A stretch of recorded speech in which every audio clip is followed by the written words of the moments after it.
안녕하세요. 북슬라이드입니다. 오늘은 진주만 공습에 대해서 알아보겠습니다. 1941년 12월 7일 일본은 하와이 진주만을 기습 공격을 합니다. 항모에서 출발한 전투기와 폭격기를 이용한 기습이었습니다. 미국은 2,400여 명의 전사 및 1,200여 명이 부상을 입었습니다.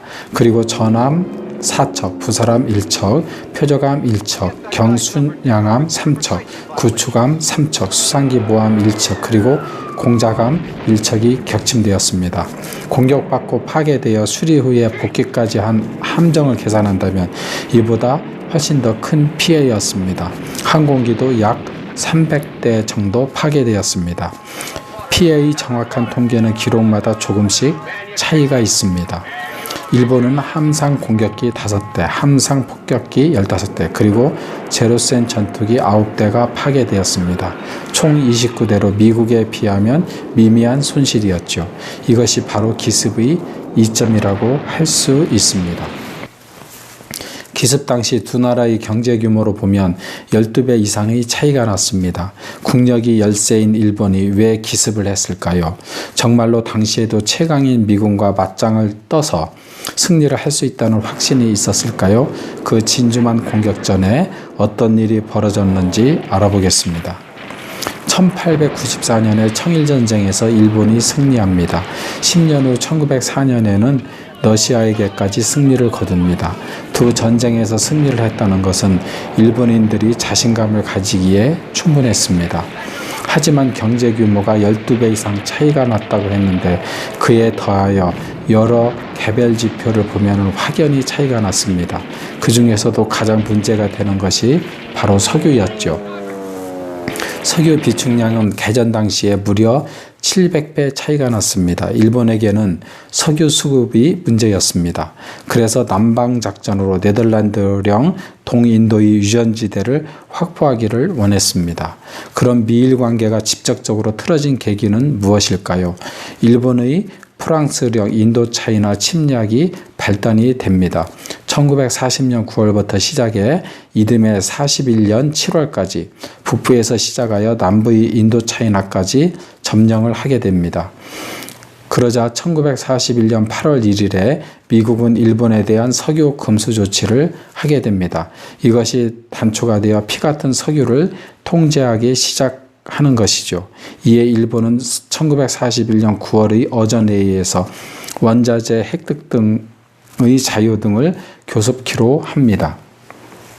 그런데 문제는 미국이 일본의 모든 애교 암호들을 해독하고 있었습니다. 그래서 일본에서 벌어지고 있는 일들을 다 알고 있었던 것이죠. 일본의 1년의 협상 노력이 실제로는 전쟁을 의한 시간 벌기용이라고 보았던 것입니다. 게다가 당시 협상에 적극적이었던 고노에 총리의 입지가 줄어들게 됩니다. 총리를 저격하려는 사건이 발생하게 되었고 10월에는 강경파인 도조 히데키가 새로운 수상이 되었습니다.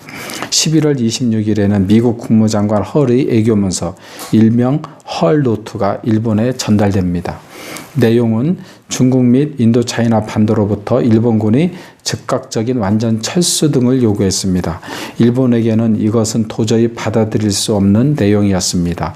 미국은 일본에게 애교상의 최후 통첩을 보낸 것이고 일본은 이것을 선전포고라고 생각을 하였던 것이죠.